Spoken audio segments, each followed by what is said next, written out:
Behind the Built Environment, the podcast from BESA, the UK's leading trade body for the building engineering services sector.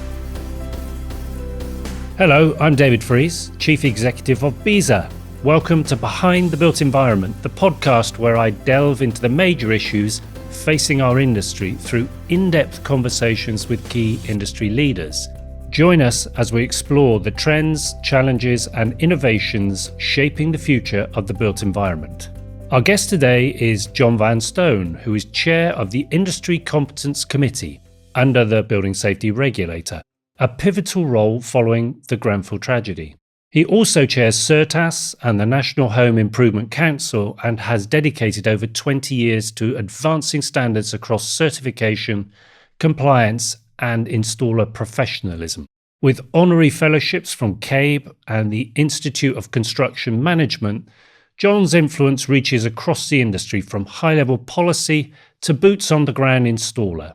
Today we're talking about what every business needs to know in this era of regulatory transformation. Jon, welcome to the podcast. Thank you for having me. Glad you could make it.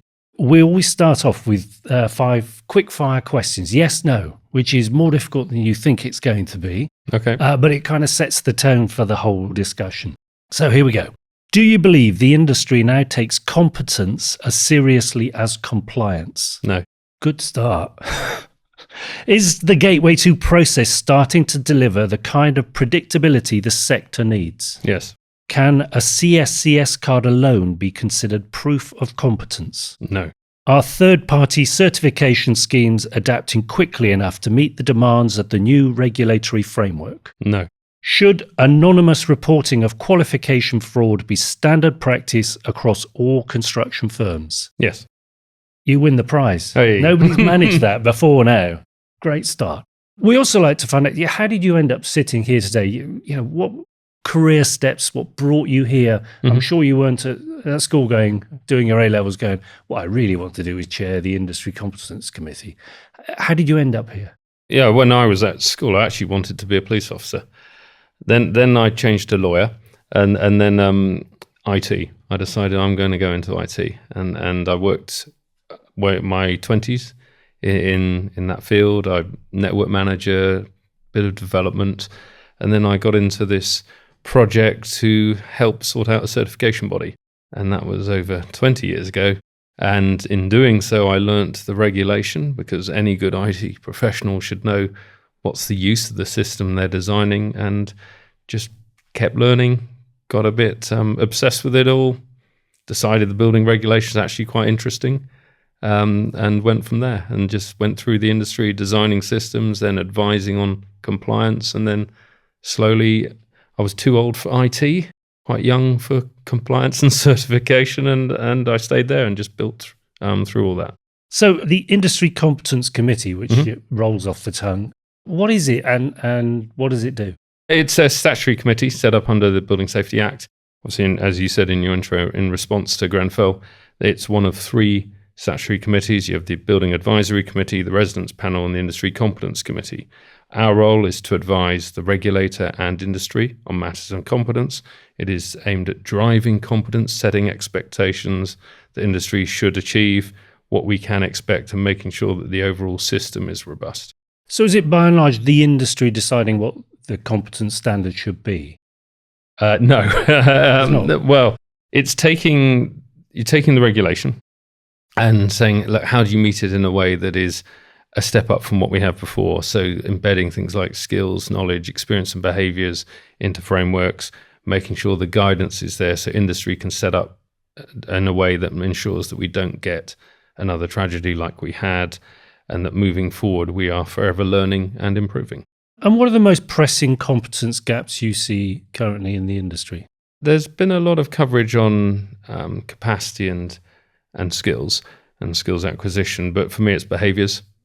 We still see things as a compliance gateway as opposed to embedding proper competence management in systems. People aren't designing organisations in a way that ensures that competence management is at the heart of it. It's almost like, and we need to add this on. And so I think culture, behaviours, making sure that we see things the right way, put residents at the heart. We adapt, say, procurement. We aspire to things that are a bit more than just financial.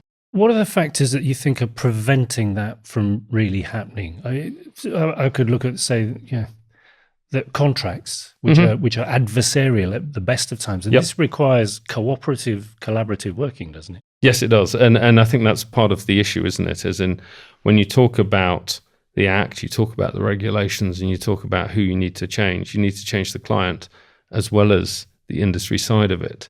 The client sets the tone. So if the client does not value a robust structure, ensuring competence, and is more about, say, speed and finances and making it as thin as possible, then that's what you'll deliver. And so it is a whole system. It's both sides of it. And much as we're looking at all aspects within industry, we are starting to create guidance for the client side as well.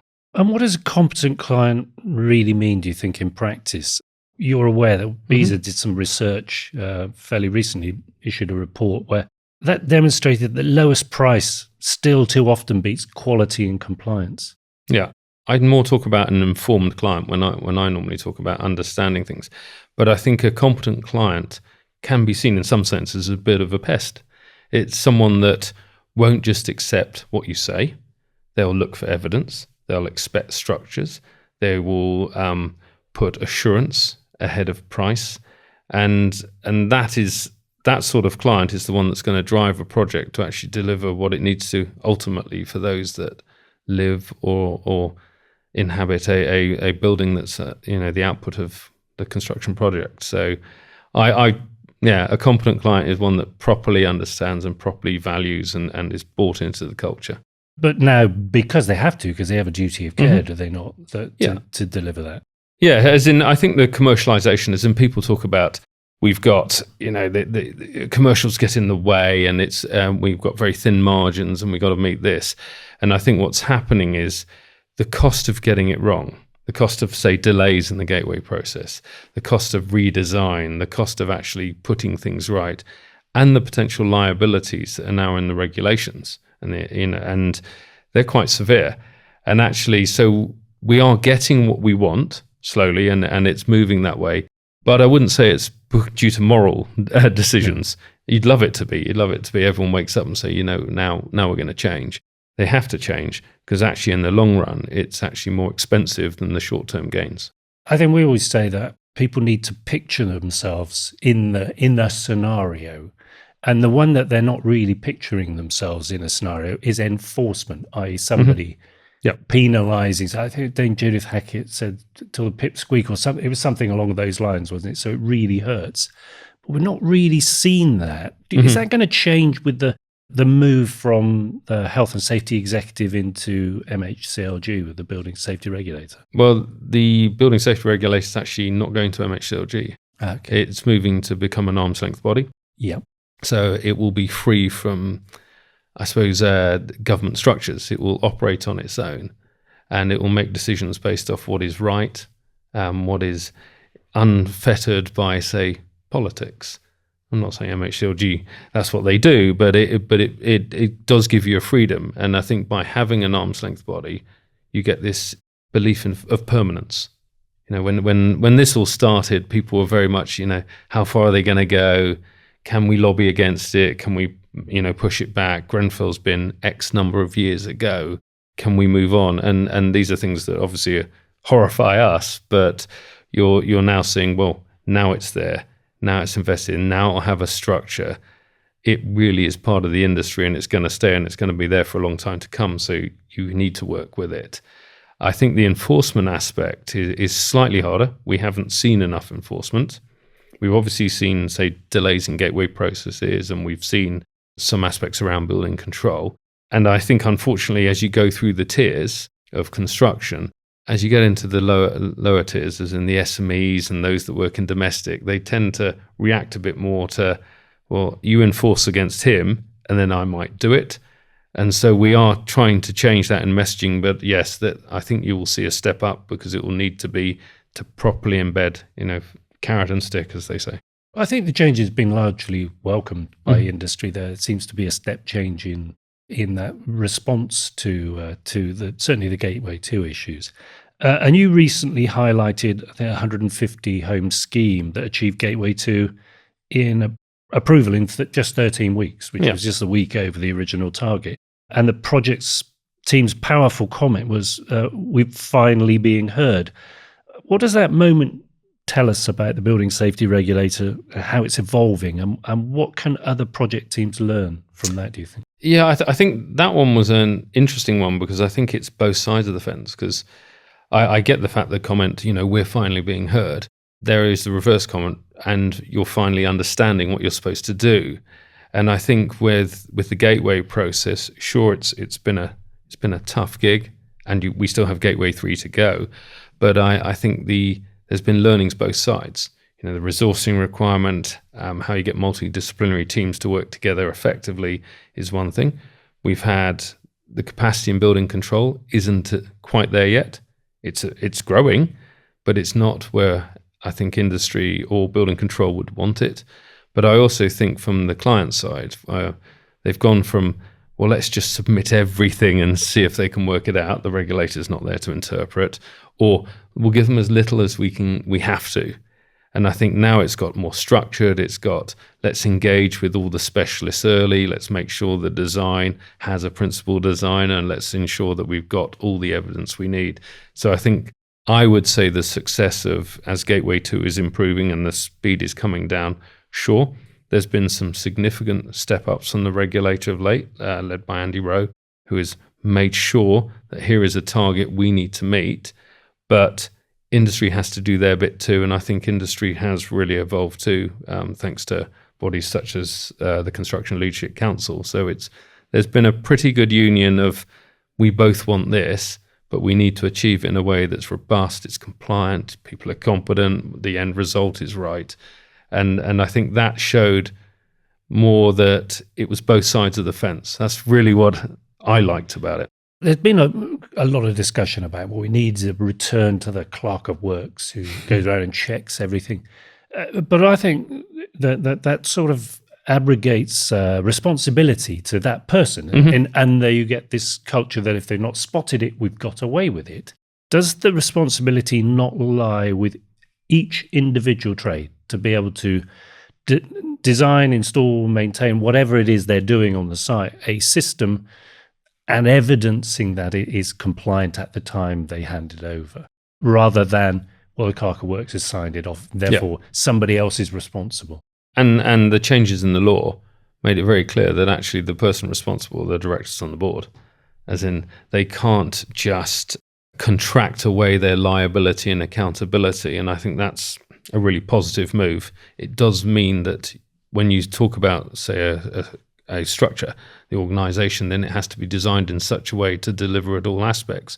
I think the clerk of works, I remember the early comments on that, and very much so. I was very much in the camp of I miss the clerk of works because they picked things up and they stopped things happening.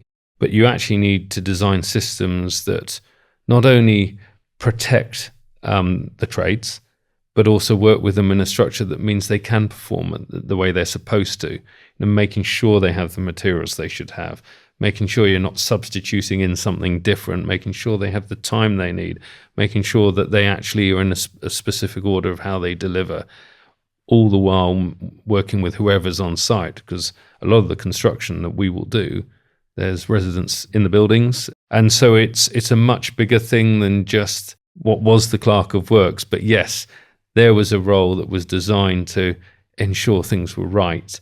And now we're trying to put it so it's throughout the entire system and it's not reliant on any one person. I think installers often feel it's all on them. Yeah. If I get it wrong, I'm the one that's accountable to it, when actually it's much further up the chain.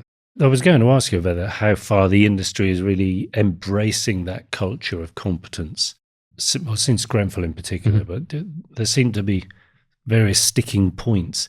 Another strong competence stat we have from the report we did earlier in the year is that 70% of individuals believe they meet the SCEB requirements, yet fewer than half, around 44%, have actually been formally assessed. Does that not speak to an industry that believes, everybody else should be competent, but I don't need to prove it because I am? I see it as a bit more like optimism bias. We believe in our ability until we're shown otherwise. You don't know what you don't know. And yeah, I did enjoy that report because it actually highlighted quite a few things and interesting stats in those areas. But yes, and I think a lot of our systems, when I was originally in certification, our job seemed to be to design a system on the basis that everyone is competent. You've just got to make sure that they look right and you know, that the logo has a value and all this. And now it's actually, no, you need to ensure that they are and test them for this and have the evidence to support it. And that's been quite a big change. And those who've, you know, and I've done a lot of industry shows and a lot of talks, and often when I come up against, there's a certain band of people that say, I've been doing it X number of years, you will have heard them, 30 years, I know what I'm doing. You think, well, when was the last time you did any training in those 30 years and what's moved on and what products are, you know? And so there is a reverse argument, but we don't want to be in that position where you're sort of debating it so much with the industry. You're actually working together to say, right, let's make it easy for people to learn. Let's make sure the structures are there that ensures that if new requirements come in, you're suddenly not the wrong side of the line and can't work. There is pathways. So I think there's a lot to do, and obviously the role of associations is incredibly important in helping make that happen. Are the certification bodies, do you think they're progressing and developing fast enough? Well, you've already answered that. So what do they need to do you think? I said no because I wasn't allowed a maybe. But I think we have good and bad. And I think, as you do in most walks of life, you have some that buy into it and are really trying to work with it, and then you have some that actually think, well, I'm going to see what happens. It changes my commercials if I do this. Let's wait and see. And unfortunately, we have a lot of certification bodies that work in the same market. And the lowest common denominator in the market sometimes holds everything back. So I know that the Building Safety Regulator is looking at, say, the competent person schemes, looking at the conditions, that the rules that goes around them to make it more robust, to help it level up. But I think that you'll find, and you'll know yourself from running an association, there's a lot of associations that want to do the right thing, take pride in their market, think it should be better than it is and should be forever advancing. But unfortunately, we do have some that hold it back. And so until we've got them all collectively facing the right way, I forever will answer no, I think. I want to take us back a bit, because before you chaired the ICC, there was an interim committee in between. What's the difference between that phase and into this more formal phase? Have you? We had 2 years as the interim Industry Competence Committee as well before the Building Safety Act became law. So the difference was, I think, when we were the IICC, we spent a lot of our time talking about, you know, what should be and what could be.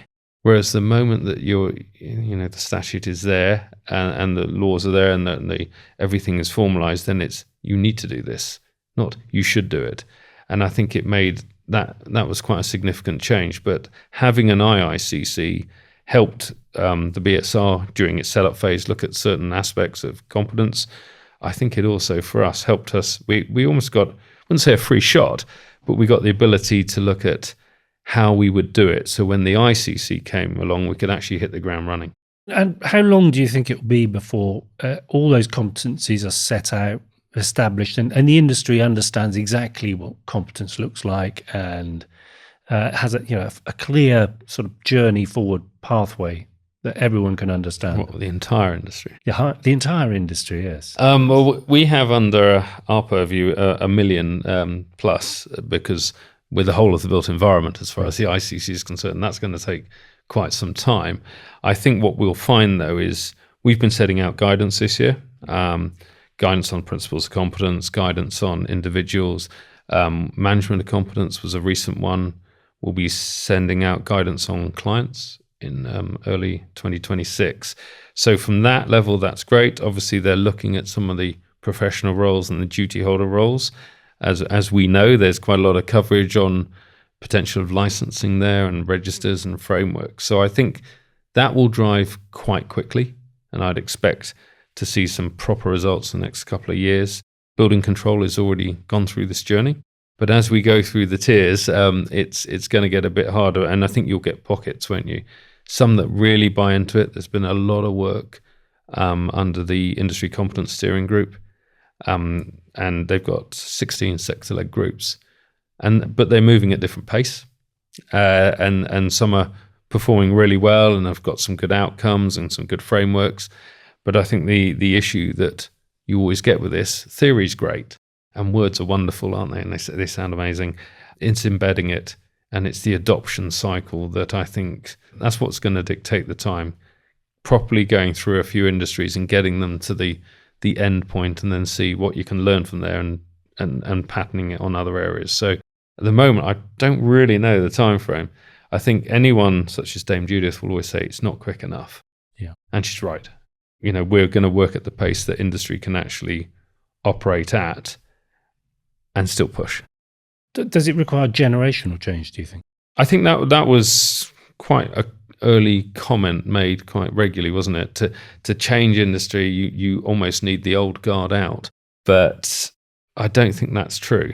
As in you look at so many of the associations, so many of the professional bodies, so much experience actually is in that level. And actually these are people that often come from trade backgrounds that really believe in doing it right. So I think it's, when they're talking about generation, until we set up the rules and people coming into an industry buy in to that, you're not going to get the change. But I don't think that's true. I think a lot of the more established groups are changing because they want to. They don't want to be held by commercials. As in a lot of the trades actually want to do it as well as they can, use the best materials they can, have the right time to do it, work with others. That's what they got into it for. And I think some of what's happened in the last couple of years has really shown that that's come out. I think that's true. We see that in our members a lot. They really want to do a great job. Yeah. But somehow things get in the way of preventing them to their budget program. Yeah, all kinds of things constrain that. And if we could get that out of the way, it would make for a better built environment. Definitely. Right? So what do you think the risks are for companies who really are lagging behind? I still come across people who Building Safety Act, if they've heard of it, doesn't apply to me, is a common thing. So what's the dangers for those companies? Well, there's obviously a compliance risk. There's a risk under contract that you will naturally see. But I think that the biggest risk that's coming is brand. I think it's, in the industry has a wonderful network of communication. Companies that aren't performing the way they should be, deliberately so. And I think around our construction industry that they are known. And as you push more and more, it becomes more of a risk to actually trade with them. So I think it's the brand risk that I would say most. Fine, in the end they'll see it on their bottom line, but you don't want that reputation of, a buyer beware. And I think there's a few companies out there that has it already, and I think that list will grow. And I think make sure you're the right side of that. And the easiest way is to be as part of change. Get out there in front, do it. Get moving down the road. And find that it's going to be difficult with how a lot of them financially structure to deliver it, and probably having a longer go at it will secure you. If you're in the end game and suddenly you have to change at a rapid rate, you're probably sunk. It requires different thinking for contractors, I think, in particular. It's not something they're easily familiar with, and dare I say it, that's kind of skills, competence, compliance world. They do use a lot of acronyms. It's very difficult to understand. Where should companies start in finding the best path to get to competence compliance? What's the best route, and where's the advice, do you think? Well, there's a few things on that. If I ran a construction business today, the first thing I'd do is I'd assess what I have. The entire company, look at the roles that we perform, the contracts we actually deliver, but who do we have, how do we structure, and how do we work? Then I'll be looking at what's out there, what is the accepted industry norm, what are the requirements. In January, BSI will be launching a competence hub with the ICC and ICSG and the BSR, and that will have the frameworks that you need to work with. So there's a home for you to go to and say, right, that's what this means. And in time, I will hope that will go beyond the frameworks. It'll start explaining, it will hold the guidance. With the new BSR, we're going to have our own home as ICC. We'll be putting our guidance and our thoughts very clearly online. And so I think engaging with this, then if you want to go further, get involved. The Industry Competence Steering Group is a large collection of people in all different areas. Get involved there. Get involved with the Construction Leadership Council and their groups. There's a lot of people out there that are collaborating together now. And so, yeah, I think that's the best thing. See where you are, know what you have, see what you're missing, and then gap analysis and work away based off risk. If you're an MEP contractor, join BESA because Rachel Davison will sort you out. Yeah, Rachel knows her stuff, so she does, that's good. Thank you. So you recently flagged a powerful finding from an Ofqual CITB CSCS survey that while workers understand the importance of reporting qualification fraud, nearly 80% didn't know how to do it. Yeah. I mean, how is that possible? And what does that say about the culture? I think we're in an industry in a lot of places where near misses and fraud and all that is do I dare report it? And we have that culture of, if I do, I'm putting myself at risk. And particularly if you feel that it will reflect on you personally, that's you, potentially your job, your family, et cetera, et cetera. And I think it's not the accepted norm. It is in other industries. And I think we need to adopt that. So we need to change the perception of this and how we do it. And it's not just with fraud, near misses as well. Accidents that, we're very good at recording, there was an accident here, but what about the ones that nearly happened and what do we learn from that? And I think there's this belief that, I'm informing on my company, this is not a good position for me to be in, and the structures need to be promoted from the top. If such reporting, say, was led by the industry councils and things like this, then people will go, well, okay, yes, we'll put that in, we'll adopt that policy, we'll adopt that process, then we can work with it and we communicate. And if the director of the company says, look, this is something that is reasonable, then it's okay. But if they don't, I'm somewhat worried what they're going to do to me. I think that's always the danger, yes. And that's the belief, even if it's not true, it's the belief that something bad will come out of that. So I'm going to now try and summarize all of that, which is quite a wide-ranging bit. The ICC is responsible for helping develop what competence and compliance looks like across. It's not the industry deciding that, but it's a range of things which sets that in place. It sets expectations, and members of the ICC are individuals based off their knowledge, experience, and skills, and that they adapt the right culture. So it's a collection of people that should know what they're doing and can help translate between what is the regulation and requirements the industry must meet. The Building Safety Regulator is moving from the Health and Safety Executive to become an arm's length body to prevent it from, to give it some longevity and also to, I hesitate to say political interference, but to make it truly independent. Yeah, I think is what we're looking at. Things are improving and improving quite quickly there. Things are starting to get better, not just because the Building Safety Regulator is improving their performance, but the industry is getting better at understanding what the requirements are. The industry is still pretty slow in embracing the culture of competence and compliance, but we're getting there, and that will only improve, but it's going to take time. And the secret for any company is not to wait till you get tapped on the shoulder or a knock on the door. Actually become involved, find out what you need to do, and make sure you have a competent and compliant company. I think that summarizes just about everything. So I've got one last question, which is, if you did one thing, you're the construction czar, you could do one thing to improve the industry, what would it be?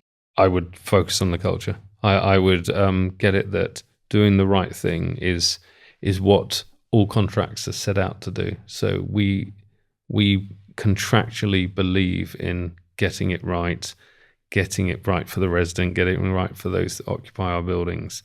And money is something that just becomes, because that's part of the structure. If you get it right, that's how you're rewarded. And if you can continually develop in that, brilliant, love it. It's interesting that we did a the last podcast we did with a guy called Andrew Blunston, who had fallen foul of the Bribery Act. But we made the point that it could have been the Building Safety Act, it could have been anti-money laundering. And the point is that too many people casually or carelessly breach a regulation or the law without real understanding of the potential consequences. And I think everybody in the industry should listen to that podcast, because it's really, really sobering what can happen if you just casually do things that because I've always done it that way. Yeah, I agree with that. And if you look at grassroots level, you can have a fair debate with a few people that building regulation is actually law. Yeah. And when you do it, you're actually committing crime. You're breaking the law. Yeah. And I think to some people that I didn't actually see it like that is quite often the response. There's a standard for this. Yes. is quite a common thing. But there we are. Jon Vanstone, Chair of the Industry Competence Committee, thank you very much for your time. Thank you, David. Thank you for tuning in to Behind the Built Environment. If you enjoyed this episode, like, share, and subscribe on your favourite podcast provider. And don't forget to leave us a review. It really helps us reach more people across the industry. Until next time, I'm David Frise, and this has been Behind the Built Environment. Goodbye. Thanks for listening to Behind the Built Environment podcast from BESA.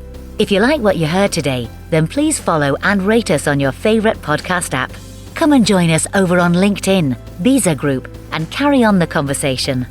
And if you want to find out more about joining the BESA community, then please visit thebesa.com to start your journey with us today.